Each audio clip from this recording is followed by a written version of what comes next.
Guys welcome back our channel. আপনারা দেখতে পাচ্ছেন আমরা একটি ওয়াল ফ্যান জয়েন্টিং করতে চলেছি অ্যালুমিনিয়াম ওয়্যার দিয়ে। পুরো 2800 আরপিএমে এটি রান করবে যদি আমার বলা কথা অনুযায়ী আপনারা ওয়াইন্ডিং করেন। আপনার এটাকে 2 পোলে ওয়াইন্ডিং করবো, ঠিক 2800 আরপিএমে হবে। এটি একটি ওয়াল ফ্যান অথবা টেবিল ফ্যান ঊষা কোম্পানির বলতে পারেন। আমরা 34 নম্বর অ্যালুমিনিয়াম ওয়্যার দিয়ে মালা বানিয়ে নিয়েছি।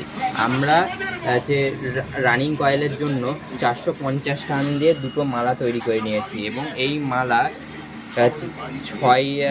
1 থেকে 6 ঘরে একবার আর 6 থেকে 8 ঘরে একবার, 8 ঘরে একবার এইভাবে আমরা টোটাল কয়েলটি আমরা বানাবো। এই টোটাল কয়েলের সাইজ এবং লাস্ট বানিয়ে আমরা পার্ট 2তে দেখাবো কীরকম ফিনিশিং হয়েছে এবং কীরকম ভাবে কানেকশান করতে হবে, এবং আমরা পার্ট 2তে পুরো ওয়াইন্ডিং করে আপনাদের দেখাবো।